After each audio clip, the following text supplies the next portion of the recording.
For 63 days, the Olympic flame traveled across Italy, discovering its beauty, art, history, and warmth of the Italian people. For me, it also became a personal journey. This is my video diary from the road.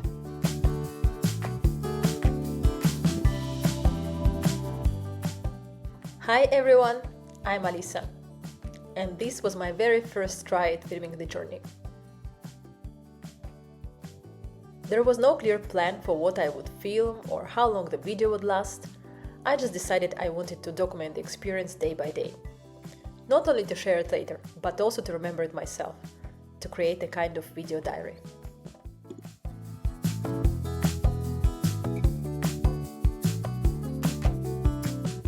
I was invited to work on the relay shortly before it began by Alem, a company responsible for providing VIP support to some torchbearers along the route. Of course, I wasn't traveling alone. For the whole journey, I would be traveling with Simon, who you see right here, driving the car. At different moments along the route, we were also joined by Cheryl, Lindsay, and other members of the team. The first day of the relay started early morning in Rome.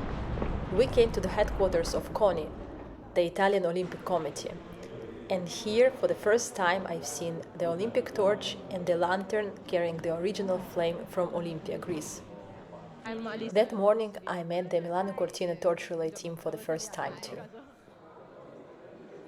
We were there to accompany one of the early torchbearers of the relay, Diana.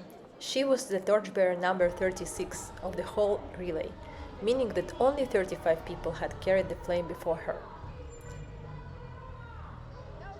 While the first torchbearer started in the Olympic Stadium, we were waiting for her in the streets of Rome.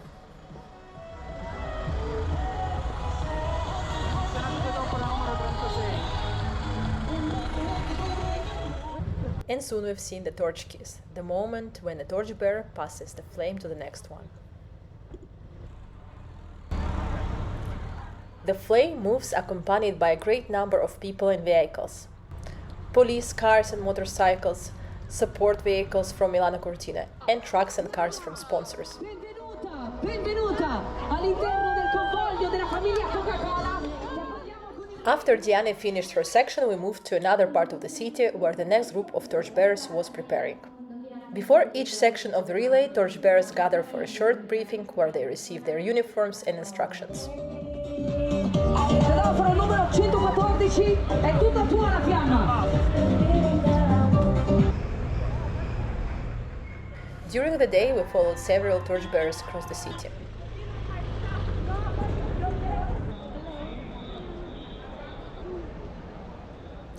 In the evening, the flame finally reached the heart of Rome.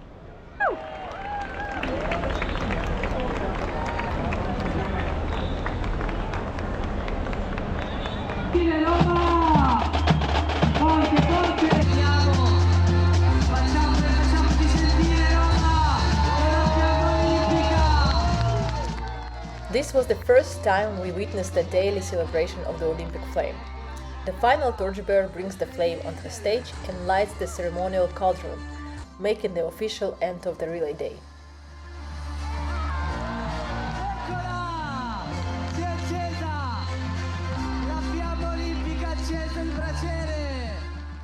This honor is usually given to athletes, celebrities, or prominent members of local community. In Rome, the final torchbearer was Christian De Sica, the well-known Italian actor and filmmaker. Christian De Sica! The next morning started early. The first torchbearers were gathering at 7 a.m., and we were ready even before. On that day, the flame traveled from Rome towards the sea and continued to Viterbo, visiting Lazio region. Our second stop was Ostia, Rome's modern beachfront district, built in the early 20th century as a seaside resort town. And here you can see like the first torchbearer of the town receives the flame directly from the lantern.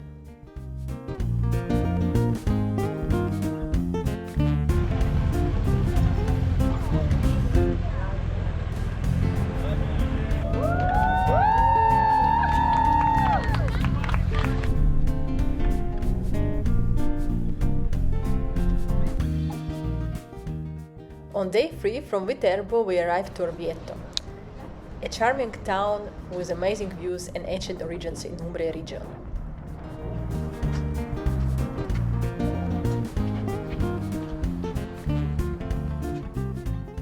Because much of Orvieto is medieval, the convoy moved in a reduced formation. This kind of route is called split, where only the essential or sometimes non-vehicles accompany the flame and much of the relay continues on foot. Walking through those narrow streets welcomed by locals was unforgettable and very different from the bigger cities the first 2 days.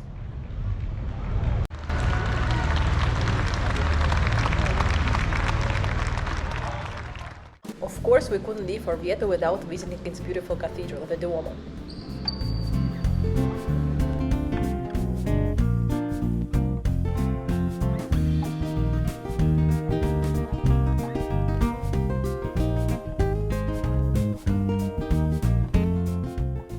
The cycle of San Brizio Chapel was begun by Fra Angelico and later completed by Luca Signorelli, who included there one of the earliest self-portraits in history of art, around 1500. Day 4 brought us to Pisa. It was a very busy day and I didn't manage to film much. But of course we couldn't leave without at least stopping by one of the Italia's most famous landmarks, the Leaning Tower.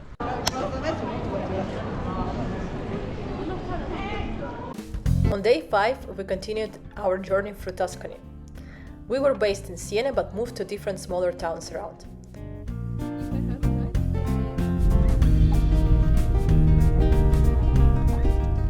Some of my colleagues didn't miss the opportunity to make some local shopping and to bring Italian souvenirs back home. With some gifts, presents. Oh yeah. Shh. Do not let us buy anything else. No more shopping.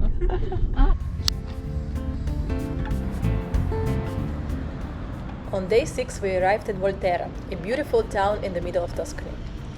Volterra still has traces of Roman history, including an ancient theatre. But the city is best known for its authentic, well-preserved medieval center.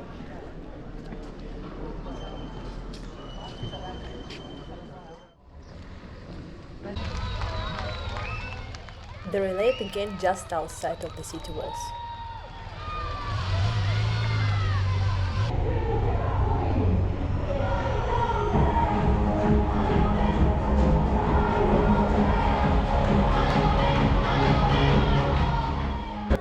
It felt like the entire town had come out to welcome the Olympic flame.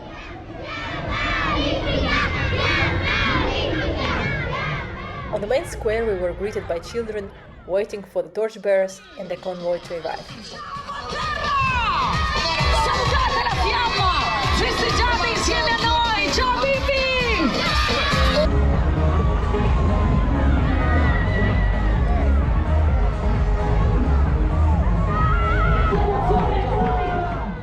The flame brought with it a moment of celebration, even if only for a short time. Next, Florence. I think you need to go into production. It is one of those cities that hardly needs an introduction, a place where history, art and architecture meet at every corner.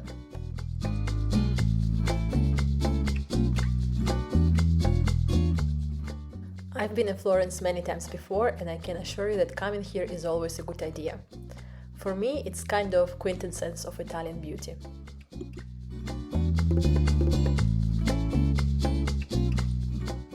In Christmas period, the city becomes even more magical, with light shows illuminating some of its most iconic monuments.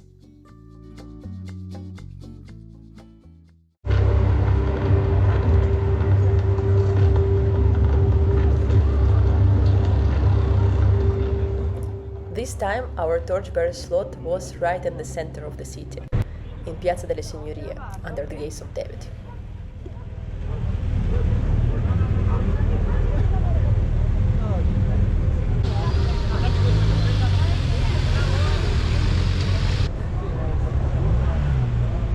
How was it? It was really cool. It was really amazing. Great feeling. Hard to describe. Really nice. Really nice. While the main Milano Cortina convoy continued its route by ferry to Sardinia, Simon and I flew to Palermo, where we would stay for the next 2 days. Sicily has a mild Mediterranean climate, and even in December everything around was still green. Palm trees, prickly pears, and the warm sun made it feel like winter had never arrived. Palermo itself is known for its mix of architecture, shaped by centuries of different cultures. One of the most impressive landmarks is a great Arab Norman cathedral, with its unique blend of architectural styles, today a UNESCO World Heritage Site.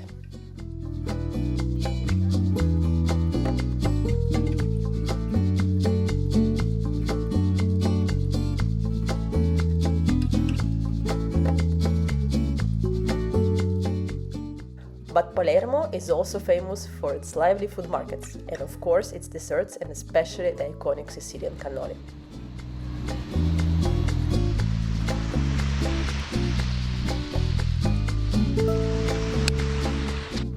On day 10 we arrived in Cefalù. In winter it feels very peaceful and a little bit sleepy. A small coastal town that seems to rise directly from the sea, with a beautiful beach, narrow old streets, and a magnificent medieval cathedral.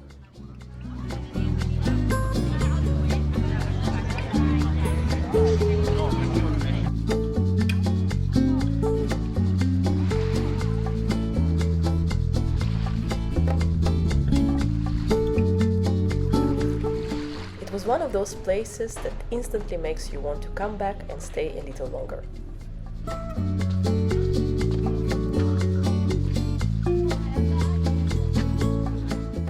Our journey across Sicily continued towards Siracusa, one of my personal favorites on the island.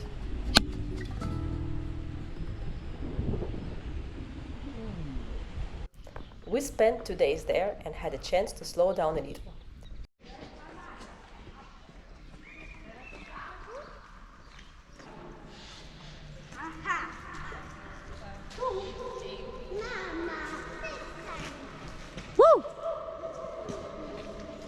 We visited the archaeological park and walked through the beautiful historical center of Orvieto.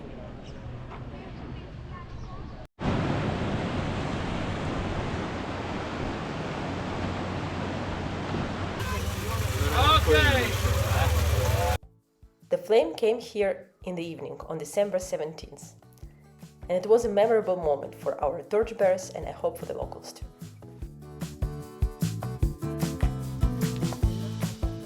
On our last day in Sicily, we couldn't miss a stop in Taormina.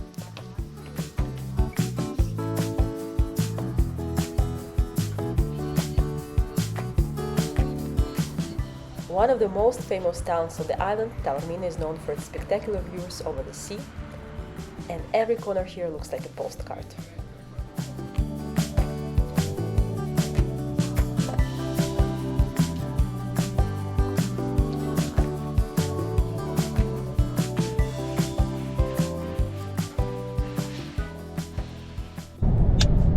The second week ended with a day almost entirely spent on the road as we needed to travel back from Sicily to the mainland. This time, just like the convoy, we traveled by car and crossed the sea on a ferry before continuing the journey towards Catanzaro. The capital of the Calabria region, Catanzaro, lies at the narrowest point of the Italian peninsula. Only about 35 kilometers of land divide the Ionian and the Tyrrhenian seas. The city itself is divided into two parts, Lido along the coast and the upper town on the hills above. The atmosphere was incredibly warm.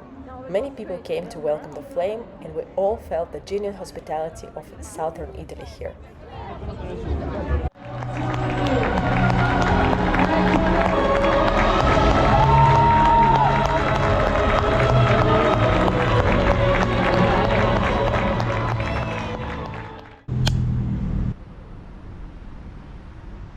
The next day we continued north, leaving Calabria and entering the Campania region. Our first stop was Vietri sul Mare, a small town by the sea famous for its colorful ceramics.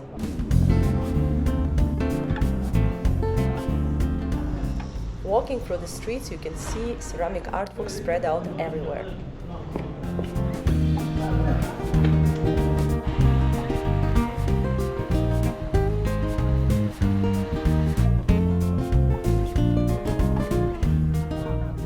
Later we continued to Salerno, the second biggest city of the region, that immediately surprised us with its incredible Christmas decorations, one of the most impressive we've seen on our journey so far.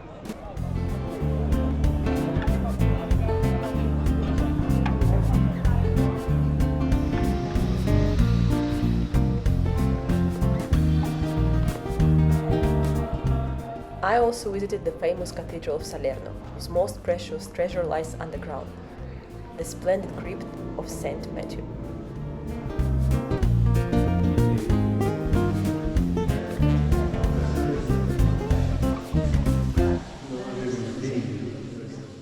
That evening, Salerno hosted another stage of the relay.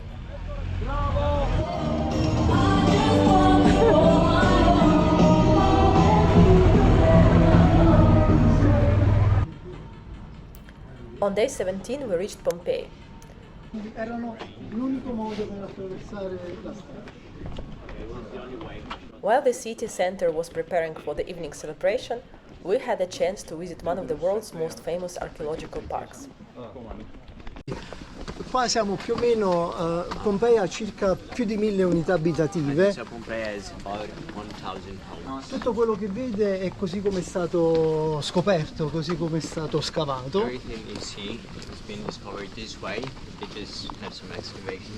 La strada è quella originale e si possono vedere ancora i solchi dei carri.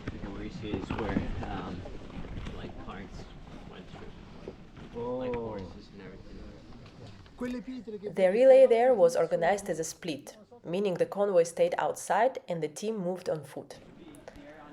Only 5 torchbearers carried the flame through the ancient Roman streets, and one of them was our very special guest.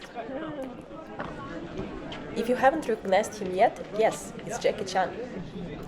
Imagine the surprise of visitors who had simply come to Pompeii to see the ruins and suddenly saw one of the world's favorite actors carrying the Olympic flame.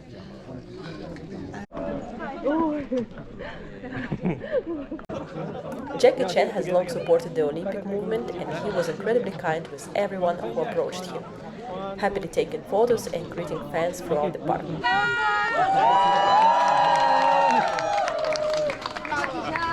Hey, non ci ha detto che qua non ci puoi stare, sai? Later that evening, the main square of Pompeii hosted the flame celebration.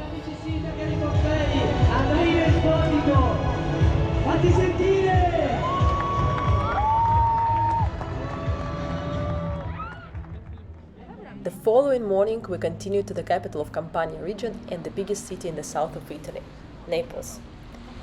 It became the first place where the relay stopped and stayed for 2 days. The reason was Christmas.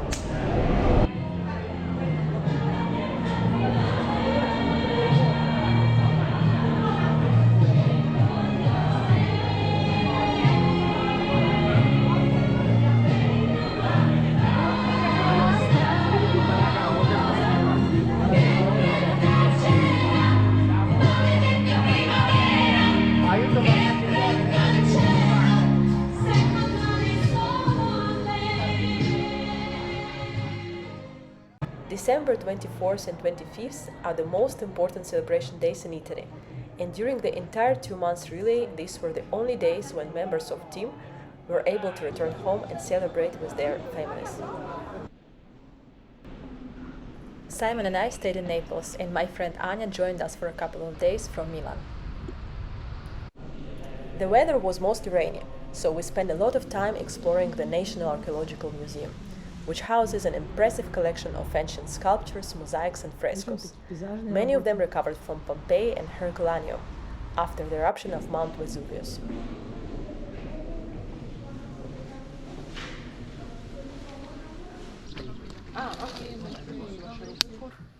On the following day, inspired by what we had seen in the museum, we traveled to Ercolano, ancient Ercolano. I would highly recommend visiting this place with a guide, because its history is extraordinary and truly needs to be understood to be appreciated. Andava avanti. Vedendo invece qui nella piscina abbiamo invece l'idea di come si facevano gli scavi nell'800 e nel 700.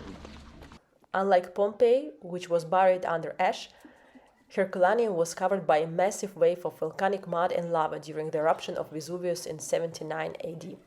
Excavating the city is extremely difficult, which is why only about a quarter of it has been uncovered so far.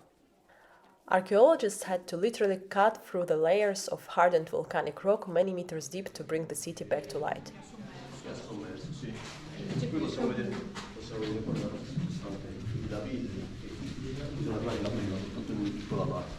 Poi c'è tutto il materiale, poi si è trasformato, vedete, in tanti punti in forma di gruppo. But the preservation here is remarkable. You can still see Roman streets, walls, mosaics, frescoes, and even two-story houses.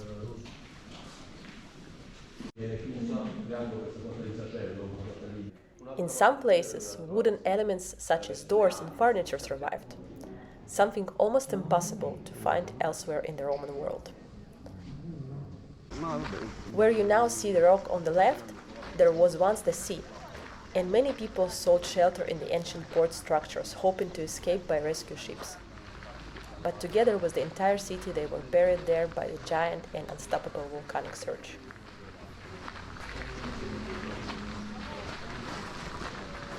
And on that note, I close the first chapter of my journey following the Olympic flame across Italy. In these 21 days on the road, we have already covered more than 1,700 kilometers. But the road continues.